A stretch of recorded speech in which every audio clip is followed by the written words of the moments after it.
베드로의 탈선, 베드로의 탈선, 베드로의 일탈 이런 제목으로 말씀 전하겠습니다.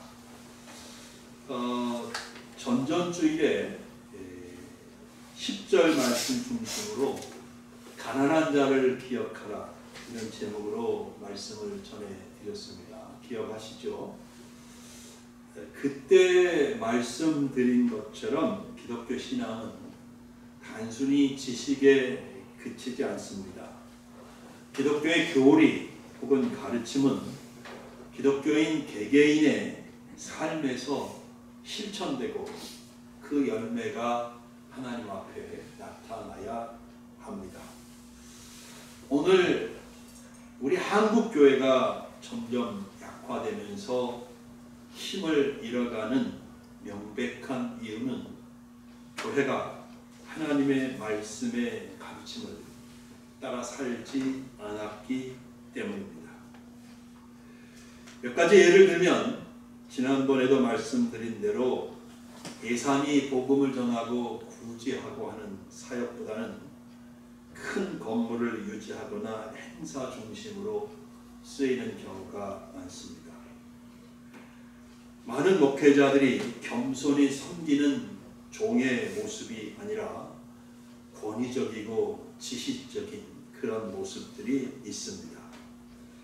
또 교회 안에 세상에서의 성공이 곧 하나님의 축복이라는 그런 생각이 만연해 있습니다. 그래서 교회도 성공한 교회 또 성공한 목회자는 교회 건물의 크기, 교회에서 나오는 헌금 액수, 또 출석하는 성도의 수 이런 것을 가지고 교회가 부흥했다, 목회자가 성공했다 등등을 결정하는 요인으로 꼽힙니다. 많은 경우 지식 중심의 신앙이어서 말씀 공부는 많이 하고 신학 공부도 많이 하는데 말씀의 실천이 약한 것도 오늘 우리 한국교회가 가지고 있는 연약함 중에 하나입니다. 그러다 보니 용서하는 일, 하나님 앞에 정직하게 사는 것, 정결한 삶, 겸손 이런 삶의 열매가 부족한 것이 인정하기 슬프지만 사실이라고 생각합니다. 또 중요한 부분은 진리를 따라 행하지 않습니다. 진리보다는 사람들과의 관계나 체면을 우선시함으로써 진리를 거슬러 행할 때가 많다는 것이죠. 우리가 갈라디아서 1장 10절에서도 보았지만 하나님을 기쁘게 하려고 하는 생각보다는 그저 사람들의 마음을 맞춰주고 그들의 기분을 맞춰주려고 하는 경향이 우리들의 신앙삶 속에 더 강하지 않나 그런 생각을 해봅니다. 교회 역사를 보면 어떤 때 하나님이 영적인 부흥을 일으켜 주셔서 교회가 거룩함을 드러낼 때가 없지는 않았지만 사실 말씀의 가르침을 따르지 않는 모습은 기독교 역사에서 항상 있었던 모습입니다. 어떤 때는 그 정도가 아주 심했고 어떤 때는 좀 덜했을 뿐이죠. 복음 진리에 합당하게 사는 것은 기독교인에게 중요한 문제가 아닐 수 없습니다. 기독교인이 말씀에 순종하지 않음으로써 교회에 심각한 해를 끼치고 복음을 훼손하는 일이 그동안 많이 있어왔기 때문입니다. 본문에서 바울이 베드로와 관련된 일화를 에피소드 하나를 소개합니다. 베드로가 복음의 가르침을 벗어난 행동을 한 것이죠. 복음 진리를 따라 행하지 않았던 것입니다. 어떤 일이 있었던 건가요? 베드로는 사실 베드로의 위치나 그의 위상에서 말도 안 되는 그런 행동을 하고 말았습니다. 우리는 사도 베드로를 알고 있습니다. 그가 어떤 사람인지 알고 있습니다. 그는 예수님의 수제자입니다. 그죠? 예수님이 승천하신 후에는 초대교회의 지도자로서 기독교회 전체를 이끌어가는 그런 지도자였습니다. 그는 낮에 기도하다가 환상을 보았지요. 그리고 곧바로 유대인으로서는 상상할 수 없는 그런 일을 했습니다. 무엇인고 하니 그는 로마 군대의 백부장인 고넬료의 집에 가서 복음을 전하고 그와 그의 가정 전체를 구원하는 일을 함으로써 최초로 이방인 선교의 문을 열었습니다. 그런 사람입니다. 사도행전 15장에 기록된 예루살렘에서 열린 최초의 교회 총회에서 베드로는 복음을 알고 있는, 복음을 너무너무 잘 알고 이해하고 있는 사도로서 이방인에 대해 이렇게 말했습니다. 사도행전 15장 8절과 9절입니다. 또 마음을 아시는 하나님이 우리와 같이, 우리에게와 같이 그들에게도, 누구예요? 이방인들을 말하거든요. 그들에게도 성령을 주어 증언하시고 믿음으로 그들의 마음을 깨끗이 하사 그들이나 우리나 차별하지 아니하셨느니라. 이렇게 말했습니다. 또 사도행전 15장 11절에서는 이렇게 말합니다. 그러나 우리는 그들이 우리와 동일하게 주 예수의 은혜로 구원받는 줄을 믿노라. 이와 같이 은혜의 복음을 너무 잘 알고 이해하고 있는 베드로는 다른 유대인들과 다르게 이방인 신자들과 스스럼 없이 교제했습니다.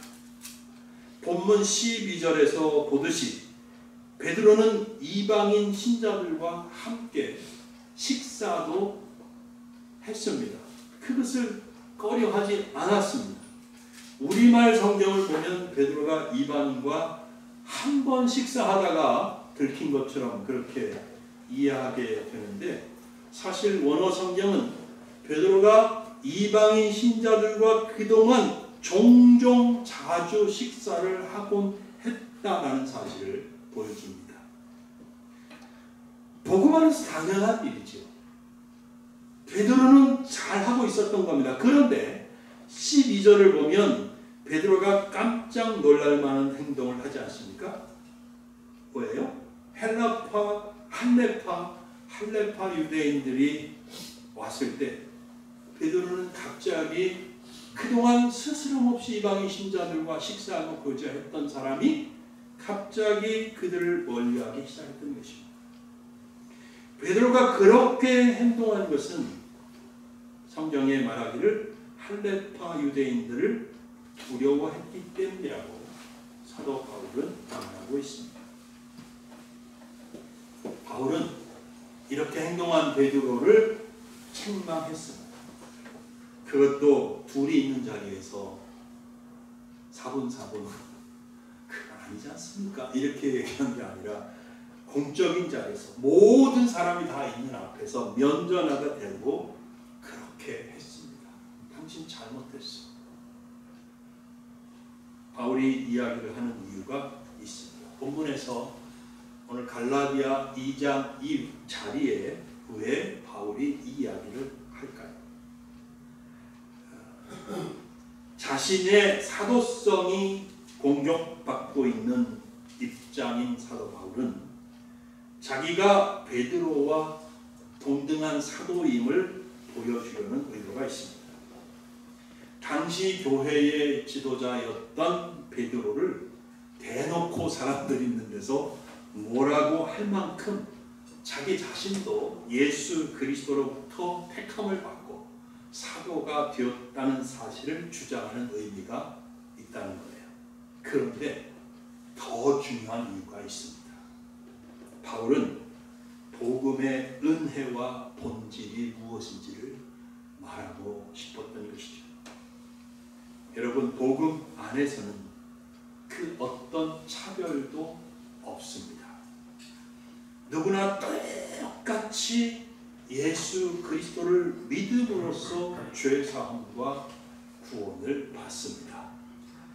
유대인과 이방인 사이에 차별이 없습니다. 유대인들은 자기들이 특별한 사람들이고 이방인들은 개같은 종족들이다 라고 하는 그 차별이 복음 안에서는 사라지는 것입니다. 없어지는 것입니다. 복음 안에는 남녀노소, 민족, 언어, 문화, 사회적 지위 등등 그 어떤 구별도 차별도 없습니다. 아멘. 복음 안에서는 모두가 차별 없이 하나님의 자녀입니다. 그래서 서로 형제이고 자녀입니다. 예수 그리스도의 몸의 각 지체들로서 예수님의 한 몸을 이루고 있습니다. 그러므로 복음을 믿는 사람이라면 교회 안에서나 또 밖에 나가서나 어떤 구별이나 차별을 없애야 합니다. 아멘. 야고보서 2장 1절부터 4절까지 야고보가 이렇게 말합니다. 예수님의 동생 야고보입니다. 내 형제들아, 영광의 주 곧 우리 주 예수 그리스도에 대한 믿음을 너희가 가졌으니 사람을 차별하여 대하지 마라. 만일 너희 회당에 금가락지를 끼고 아름다운 옷을 입은 사람이 들어오고 또 남루한 옷을 입은 가난한 사람이 들어올 때에 너희가 아름다운 옷을 입은 자를 눈여겨보고 말하되 여기 좋은 자리에 앉으소서 하고 또 가난한 자에게 말하되 너는 거기 서 있든지 내 발등상 아래 앉으라 하면 너희끼리 서로 차별하며 악한 생각으로 판단하는 자가 되는 것이 아니냐. 이 본문은 경제적 차이 때문에 차별을 하는 것을 말하는 거죠. 근데 지금도 교회 안에서는 이런저런 이유로 서로 차별하고 벽을 쌓고 보이지 않는 선을 긋고 구별하고 사람들을 서로 차별해서 다르게 대하는 그런 모습이 교회 안에 있는 것이 사실입니다. 부인할 수 없습니다. 근데 그런 모습들은 복음을 훼손하고 교회의 아름다움과 은혜를 망가뜨리는 그런 행위가 아닐 수 없습니다. 바로 베드로가 그렇게 한 것입니다. 베드로가 그런 실수를 한 것입니다. 그는 관계를 중시하고 체면을 따라 행함으로써 이방인을 차별함으로써 다른 사람들이 복음을 오해하게 만들었습니다. 사도 바울의 복음 사역에 큰 해를 끼치고 말았다는 것입니다. 유대주의자들이 이 일을 얼마나 울고먹고 사용하겠어요. 봐라, 베드로도 그게 옳지 않은 일이니까 베드로 같은 위대한 사도가 이방인을 멀리하지 않느냐. 그렇죠? 그래서 우리도 조심해야 합니다. 특별히 먼저 믿는 사람들은 나중에 믿는 사람들에게 복음의 진리를 삶으로 보여줘야 할 책임이 있습니다. 교회 나오기 시작하고 기독교 안에서 신앙생활을 시작하는 사람은 이제 먼저 목사에게 설교를 듣고 또 성경을 하나씩 배워가겠지요. 근데 여러분, 그게 다가 될 수가 없습니다. 그게 다가 아니에요. 사실은 성경을 잘 이해하고 배우기까지는 시간이 걸립니다. 새신자는 먼저 뭘 볼까요? 새신자는 먼저 믿는 선배 기독교인들의 삶을 봅니다. 그러면서 신앙을 배우는 거예요. 아, 저렇게 예배드리는구나. 아, 저렇게 주일을 성수하는구나. 아, 저렇게 헌금하는구나. 아, 저렇게 하나님 앞에 봉사하고 사는구나. 아, 저렇게 기독교인으로 세상에서 기독교인답게 빛과 소금의 삶을 사는구나. 이런 걸 배우는 거지요. 새신자는 다른 성도를 보면서 복음 진리가 무엇인지, 그러므로 기독교인은 어떻게 살아야 하는지를 배운다는 거예요. 그런데 만일 선배 기독교인들이 그렇게 못할 때 복음은 큰 타격을 입게 될 수밖에 없습니다. 교회 아름다움과 은혜가 크게 손상을 입게 되는 것이죠. 교회 안에 다른 성도들이 도대체 예수 믿는 게 뭐야? 복음이 뭐야? 하면서 믿음의 혼란을 가져올 수 있는 겁니다. 13절이 바로 그 사실을 보여줍니다. 같이 읽어볼까요? 시작. 남은 유대인들도 그와 같이 외식함으로 바나바도 그들의 외식에 유혹되었느니라. 예. 베드로의 행동은요, 복음 안에 들어와 있는 다른 유대인들까지 베드로를 따라하게 만들어 버렸어요. 심지어 우리가 정말 관심을 가져야 되는 부분은 바나바까지도 유혹을 받았다. 바나바까지도. 바나바가 어떤 사람입니까? 바나바는요, 훌륭한 복음의 사역자였습니다. 그는 바울과 함께 복음 사역을 같이 했어요. 이 안디옥 교회에서. 그리고 그 이전으로 거슬러 올라가면 바울이 다메섹에서 예수님을 만난 후에 처음으로 예루살렘에 잠깐 갔어요. 제자들과 교제를 하려고. 근데 다들 바울을 경계했거든요. 저 사람 진짜 예수 믿는 거 맞아? 우리 형제가 됐어? 우리를 핍박했었잖아. 우리를 죽였잖아. 우리를 잡아갔잖아. 근데 진짜 저 사람이 그렇게 갑자기 변했다고 그러면서 바울을 받아들이지 않고 경계하고 밀어내려고 했어요. 그때 바나바가 사도행전 9장 27절을 보면 바울을 변호해 줍니다. 바나바가 데리고 사도들에게 가서 그가 길에서 어떻게 주를 보았는지와 주께서 그에게 말씀하신 일과 다메섹에서 그가 어떻게 예수의 이름으로 담대히 말하였는지를 전하니라. 바나바가 이런 사람이었어요. 더욱이 바나바는요, 당시 최초의 이방인 교회였던 안디옥 교회에서 바울과 함께 사역을 했던 사람. 자기가 사역하다가 벅차니까 가서 다소에 가서 바울을 데리고 와서 같이 사역했던 거예요. 그런 바나바까지도 유혹을 받아서 베드로의 복음을 벗어난 행동을 따라 했다는 거예요. 이거 얼마나 심각한 문제냐고요. 교회 지도자나 선배 기독교인의 영향력이 이렇게 크다는 사실을 여러분 오늘 깨달으실 수 있길 바랍니다. 그러므로 우리의 말과 행동이 복음에 부합하느냐 그렇지 않느냐에 따라서 복음이 왕성하게 될 수도 있고 교회가 힘을 얻을 수 있습니다. 또는 그렇지 않을 수도 있다는 사실을 우리는 잊지 말아야 되겠습니다. 그래서 우리가 한 가지 우리 교회 생활 속에서 신앙생활 속에서 잘 실천해야 될 게 있어요. 유념하고 실천해야 될 사항이 있어요. 그건 다름이 아니라 우리가 복음 안에서 말하고 행동할 수 있도록 서로 격려해 줄 수 있어야 한다는 거예요. 히브리서 10장 24절입니다. 서로 돌아보아 사랑과 선행을 격려하고 우리가 서로 칭찬은 잘해요. 그죠? 아유 참 잘했네. 옷 좋은 거 입었네. 아유 얼굴 표정이 밝네. 건강해. 살이 빠졌네. 아이고 참 편안해 보이네. 이런 얘기들은 잘해요. 또 좋은 일이 있으면 너무 잘 됐어. 마음은 어떻게 속이 끓고 어쨌건 하여튼 겉으로는 아유 참 잘 됐어. 축하해. 이렇게 잘해. 근데 지체 중에 누군가가 복음을 벗어날 때 동료 성도들 중에 누군가가 교회 안 나가고 믿음을 따라하지 않는 것을 보았을 때 주님의 마음으로 권면하고 사랑과 선행을 격려하는 일은 잘 못하다는 거죠. 사실 다른 사람에게 싫은 소리 하는 거 좋아하는 사람 있어요? 싫죠. 그냥 좋은 얘기 하면서 친하게 그냥 허허하 호호하하 이렇게 지내고 싶지요. 괜히 싫은 소리에서 분위기 이상하게 만들고 어색하게 하고 싶은 마음은 누구에게나 있습니다. 저도 성격상 이 부분이 너무너무 약한 부분입니다.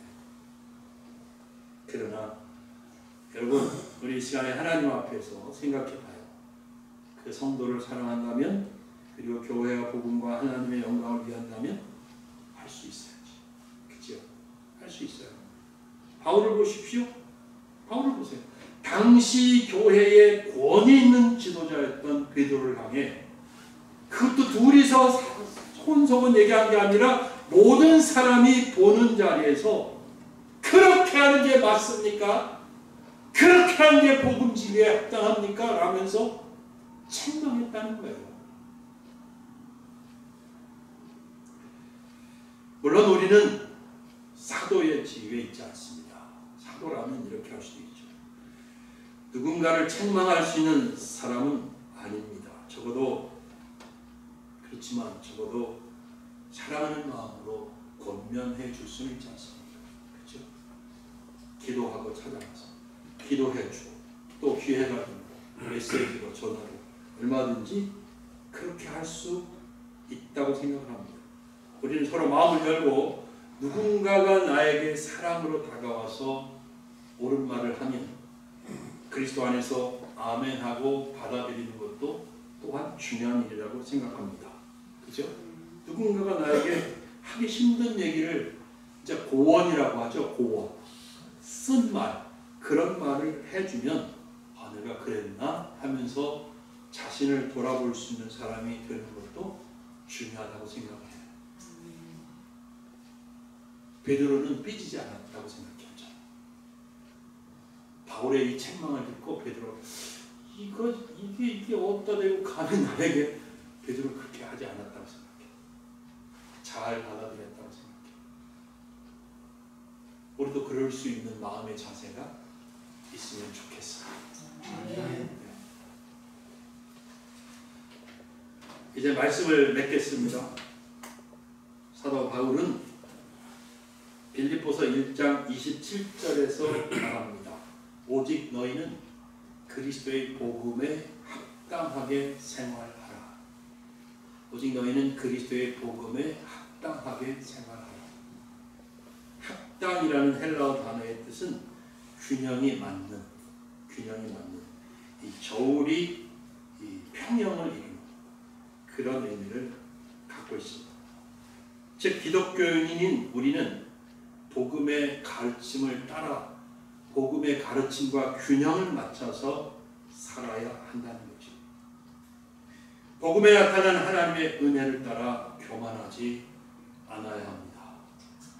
복음을 받아들인 성도라면 내가 한 게 하나도 없고 나는 진짜 죽을 죄인 그것 말고는 아무것도 아니었네. 이걸 아는 거 아니겠어요? 그러므로 교만하지 말아야 되죠.